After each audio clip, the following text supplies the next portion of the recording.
I remember when I was a little girl and I used to sit out on the curb and play with the mud that collected in the gutter, trying to make it into little things, and just sit there and play like a little kid plays. Mom would come out and say, "If you're going to play with the mud, come on in and play with clean mud." And then she'd take me down in the cellar to her studio and give me some clay to work with, and I'd make little things out of it. And that was how we played with mud in our house. When we were growing up, sometimes things probably got a little hectic around the house, and usually sometime during dinner, Mom would decide that she'd had enough of us and would announce in a very threatening kind of voice, "I'm going down the cellar to eat worms," hoping that we'd feel really guilty. But of course, when she went down there, what she did was stay up all night doing ceramics. I think it was really her way of finding some time for herself, and she always turned out really nice things as a result of those nights when she got mad at us and went down the cellar to eat worms.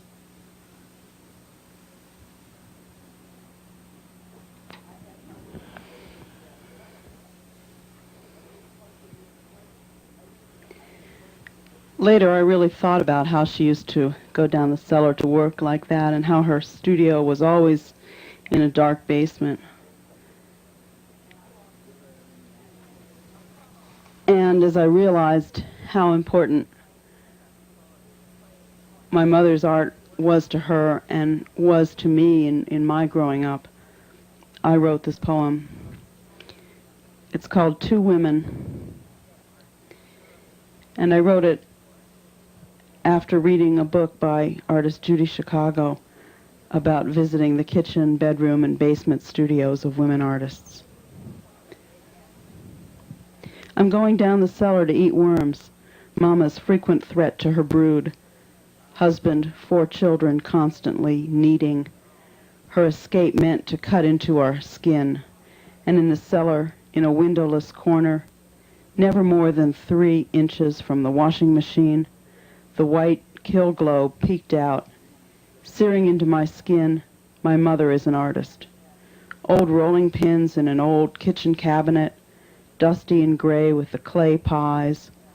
I'm going down the cellar to eat worms.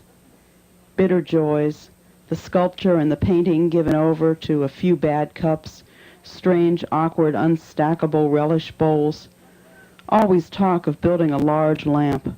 Modern.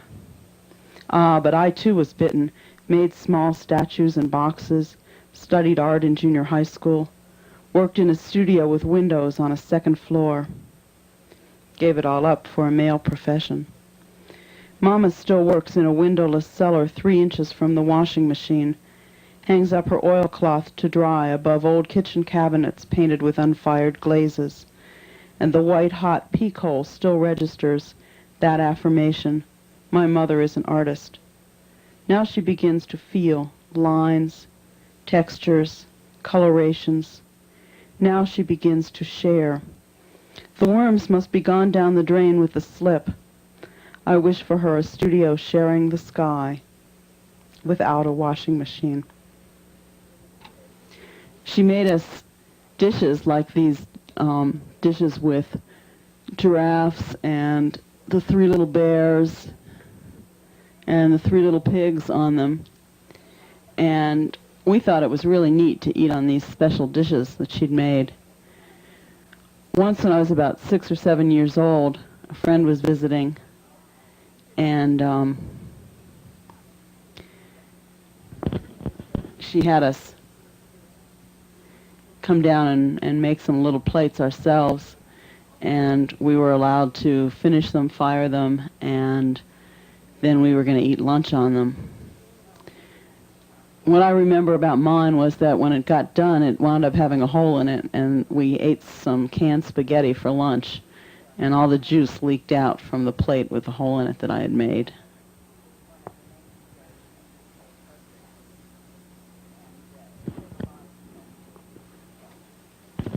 Most of the things that Mom made when we were growing up were practical dishes, all kinds of little things that you could use around the house.